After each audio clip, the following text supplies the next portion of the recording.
Okay, when I finished doing the Jason versus Michael Myers video, somebody said, yeah, but Freddy owns all of them.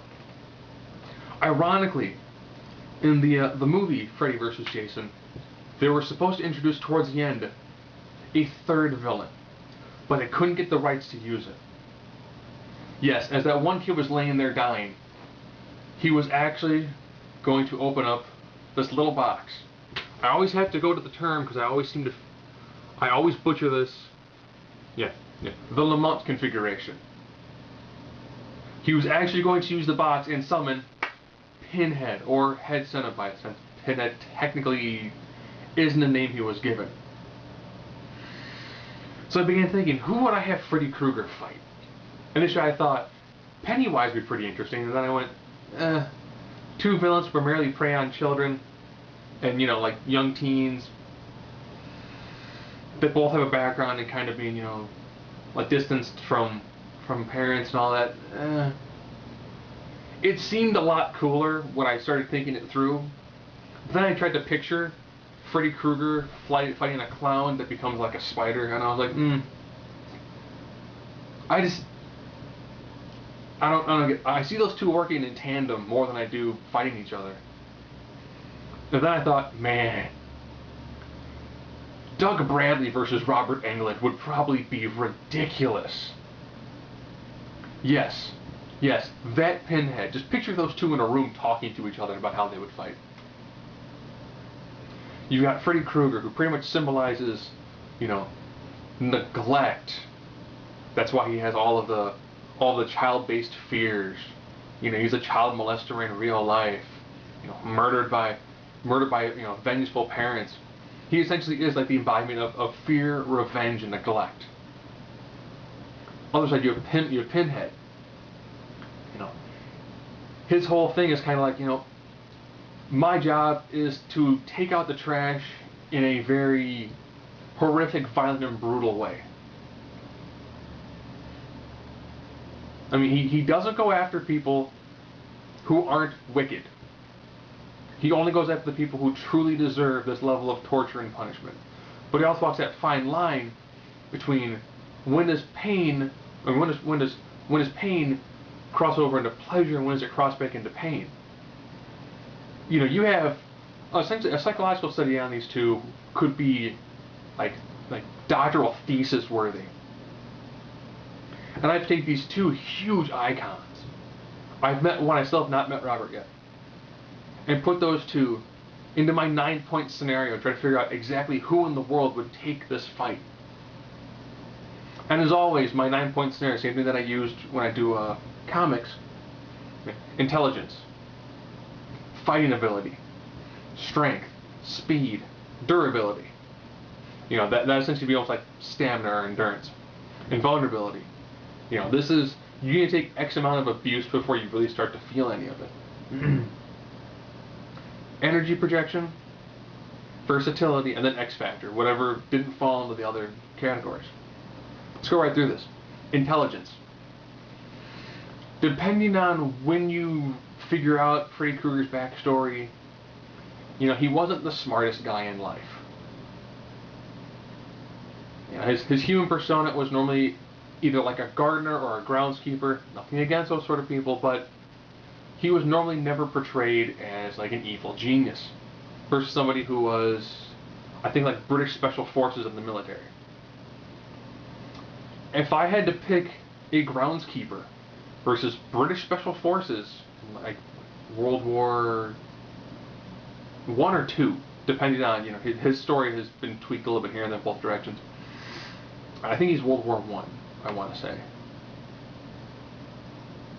Either way, I would probably put the intelligence edge more towards Pinhead. Then, of course, Pinhead currently reigns dominion in hell and has to formulate plans to get people to use a box to summon him to Earth, as well as figure out, who do I send, who do I create. So the power of creation, he's got a lot more things that require a higher level of intelligence. So definitely give the intelligence advantage to Pinhead. Fighting ability. This is going to seem kind of odd on this one because Pinhead he doesn't really get the physical with his opponents. He primarily lets his chains do the talking. And I would probably let chains fall into a different category, where Freddy normally can go toe-to-toe with somebody. You know, we've actually seen Freddy Krueger do his own dirty work, run up to somebody and actually attack them. So I'd probably give the overall fighting ability edge probably to Freddy Krueger, because he actually gets more physical with his opponents. Where with Pinhead, if you get close enough to him, you know, he's done something wrong. Strength. Pinhead. Pinhead has gone on record as more or less being stronger.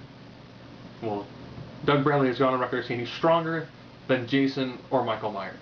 And we saw what Jason could do to Freddy. Again, you're probably saying, what would they fight in the dream world? I think control of the dream world versus control over a portion of hell. You know, I don't think Freddy's got a lot more to run with if this fight happens in the dream world. You know, so I'm putting these two guys essentially on neutral ground. You know, I'm giving neither of these guys any sort of, you know, huge dramatic advantage.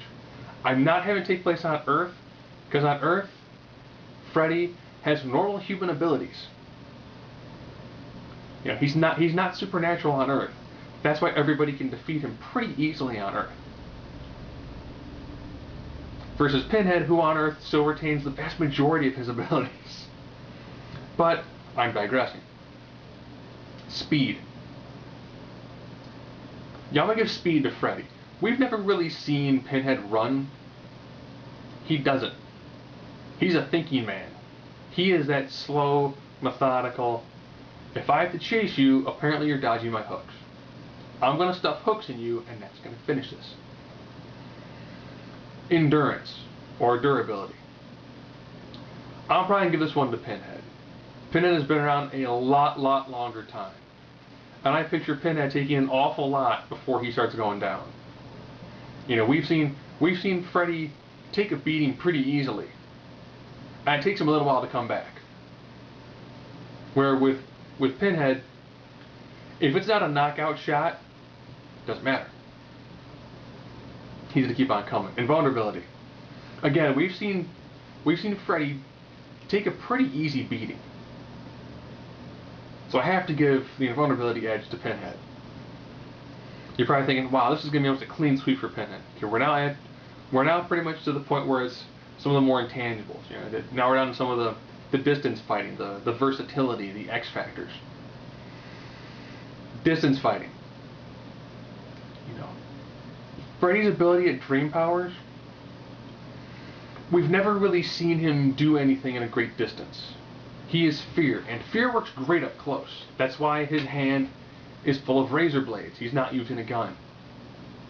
The real way to scare somebody is to get up really close and to cut them. This is where Freddy's speed comes in more, because we really don't see Freddy like pinning somebody down against the wall and then running at them. No, that's not Freddy's style. Freddy's your stealthy kill. So I have to give energy projection or distance fighting. Has to go to the guy who has mental control over chains. I almost actually wonder what Hellraiser would do against somebody like Spawn.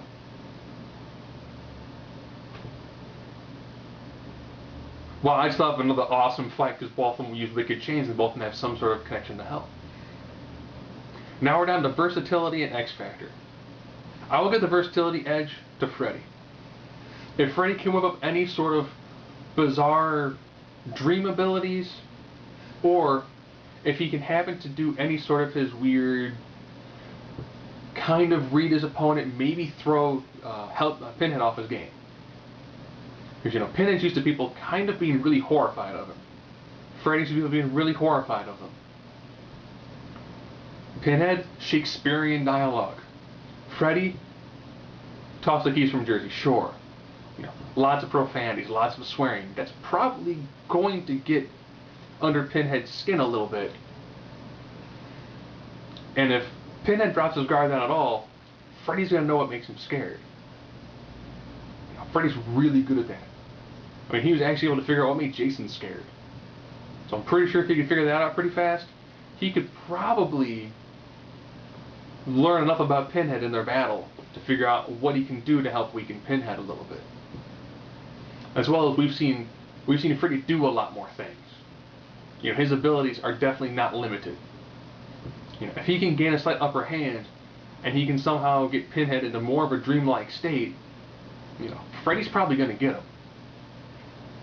You know, so Freddy essentially has to almost kind of get Pinhead to go into some sort of dream state in order to defeat him. Now it comes down to that all-important X factor. So now we're down to a guy who, if he has problems, he will call in friends. He would prefer not to. He would probably love to actually, you know, defeat and collect the soul of a child molester, as well as a serial killer. Versus, you know, the embodiment of fear, neglect, and the guy who literally you can't escape because he's in your dreams.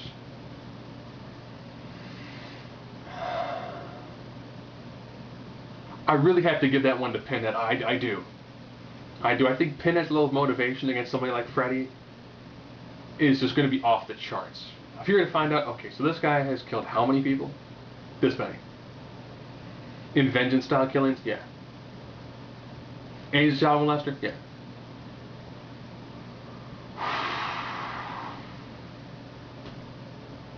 You ready for this?